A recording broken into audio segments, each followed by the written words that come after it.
Hi, I'm Charles Hoskinson, and I'd like today to talk a little bit about the future, namely the future given to us by something that can decentralize it. So I'm a mathematician, and as a mathematician, we like to do things like Venn diagram everything. We like to build our models. So let's break the world up into two buckets. Let's look at the banked and documented world, and let's look at the unbanked and undocumented world. So the green bucket has about 4 billion people living in it, in places like the United States, the European Union. And then we look at places like China, we look at places like India and Brazil, and we start moving into the unbanked and undocumented world, places like Sudan, places like Afghanistan. Well, what's the point? Well, the point is, if you were to look at every meaningful metric, from infant mortality to literacy rates, quality of life, it tends to get better with the more financial services and the more access to documentation that you tend to have. So let's elucidate this a bit with an example. Let's take a look at two people. Let's meet Jeremy. He likes cereal. He's about 30 years old, and he's born in the United States. He has access to a passport, driver's license, birth certificate. He has credentials. He went to a university. Not a very good one, but he still has a university. He has a good work history. He owns a house. He's got a car. He's probably like somebody everybody knows. Now let's take a look at his financial history. Well, he has a bank account. He's borrowed money before, and he had to pay for that house and that car. He has several insurance policies, so if he hits you with his car, if his house burns down, if he gets sick, he has the means to cover that via proxies. And he's a very good son. He sends money to his mother in Indiana every single month, so we like Jeremy. And he's currently engaged in several contracts. You can just have them how you will. And he buys lots of stuff on Amazon and on eBay, okay? So now let's meet Hamid Khan. He's a slightly different person. He's in the other circle. So Khan is born in Afghanistan. He's between 45 to 44 years old. We're not entirely sure. He doesn't have any formal documentation. Khan has learned several trades, but it's very difficult to understand his work history. Furthermore, he lives on undeeded land, which means that where his house is, where he lives, he has no documentation that he actually owns that. Let's say he's lived there for 2 decades. He still doesn't. He uses a bicycle for transportation, and he has a very difficult to verify criminal history. What does it mean for the Taliban, for example, to say you're a criminal? So let's take a look at his financial life. He lives in a cash economy. Everything is cash. All of his money he takes with him. His credit comes from friends and family. All of his assets are obviously uninsured. He receives money from his brother in India, and that cost him 15 cents on the dollar, the remittance cost. All of his agreements are verbal, and he has absolutely no access to the internet. This is the reality for about 3 billion people worldwide. It's a very tough reality. So what are the differences we should focus on? What should we learn from this example? First, Jeremy, he sends his money at a very low cost. It takes only a few days, maybe it's a few percentage points. On the other hand, Ahmed, that's 15%. So let's look at the numbers for everyone. The worldwide remittance business is about $540 billion. 192 million people living away from their home countries send money home, and that total money is about $400 billion. And the cost of moving that money sits somewhere between 8.6% to 12% on average. It's a World Bank estimate, but it can be much higher depending upon where you live. Try sending money to Syria, for example. Let's look at Jeremy.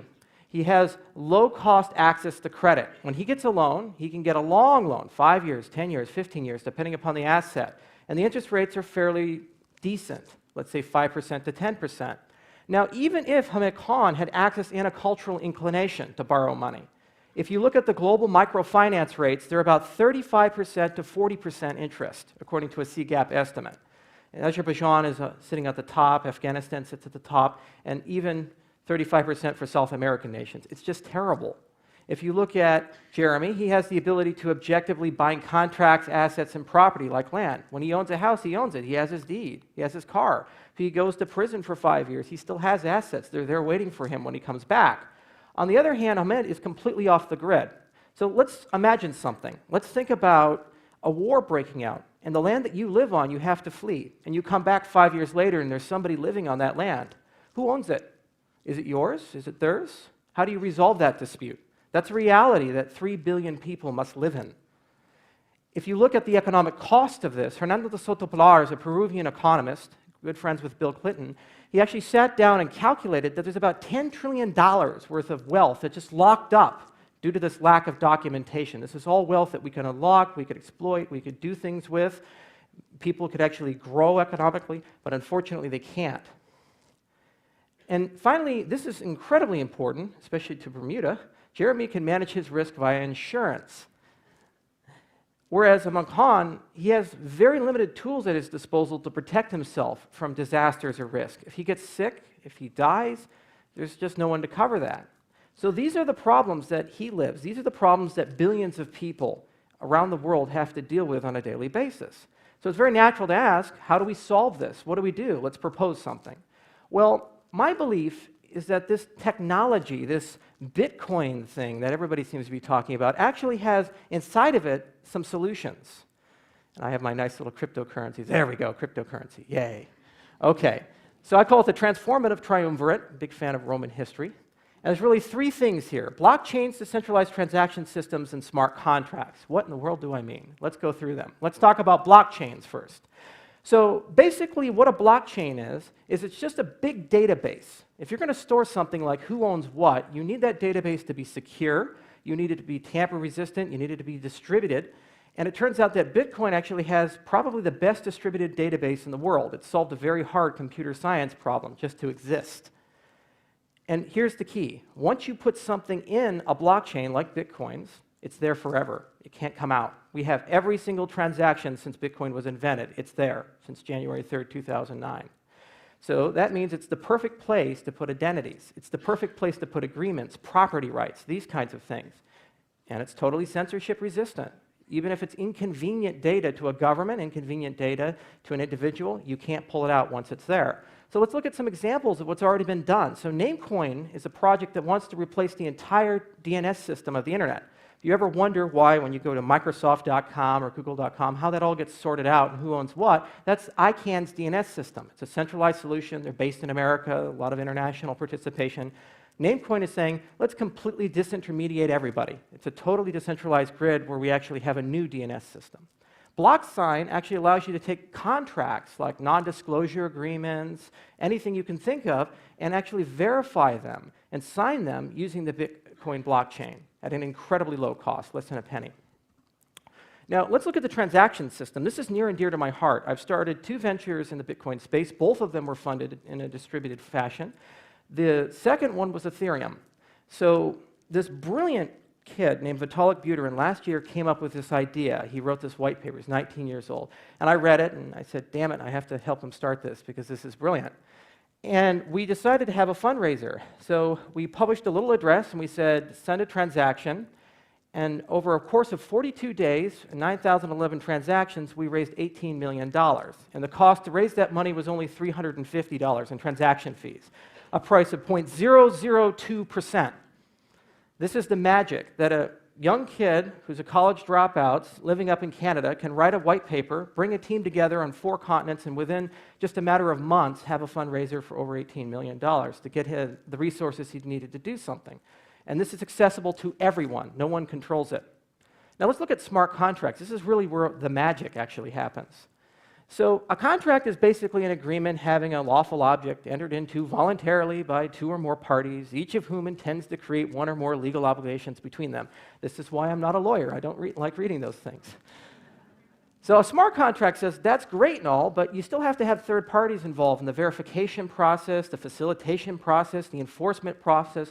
What if we could algorithmically do this? What if we could take a contract and write it in some sort of specialized programming language, play around with it for a bit, and this can actually be done over a decentralized grid. And we can have that same immutability and censorship resistance and certainty that we have with our transaction system. Well, it's not a new idea. David Chaum and Nick Szabo first thought of it back in the 1980s and 1990s, and that brilliant kid, Vitalik Buterin, and another brilliant kid who works for a competitor, Ripple, actually came up with a way of doing this using Bitcoin, the Ethereum and the Codis projects.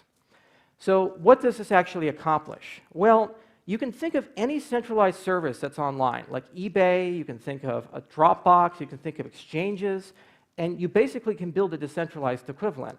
You can also think of services like hosting. So You have Amazon EC2, you have rack space. You pay some money, you can use their servers. Well, what if, just like folding at home, where they fold proteins, instead of doing that, we can actually tokenize hosting of web services. And people can just leave their laptops on, their desktops on, and make a little bit of money. And the aggregate grid becomes the world's largest web server. Combined with the decentralized DNS system, you actually have an entirely new internet. And all of this is actually possible because of smart contracts.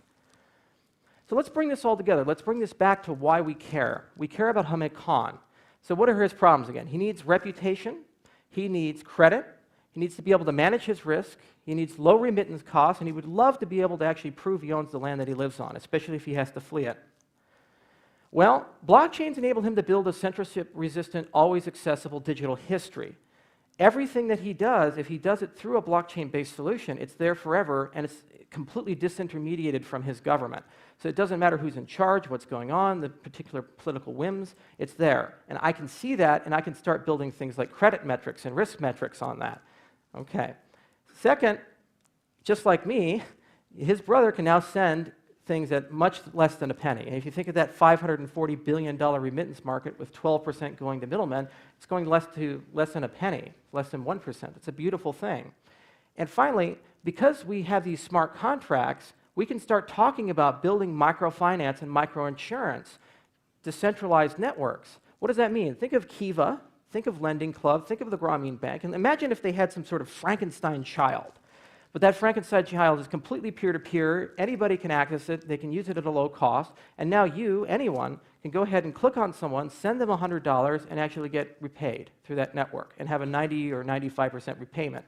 That's the beautiful emergent properties of having reputation combined with a money transaction system combined with programmable finance. That's what you get for that. The same deal for microinsurance. You can take a lot of innovation that's been done recently for poor nations and actually have insurance policies that are $50 or $100 and make them profitable.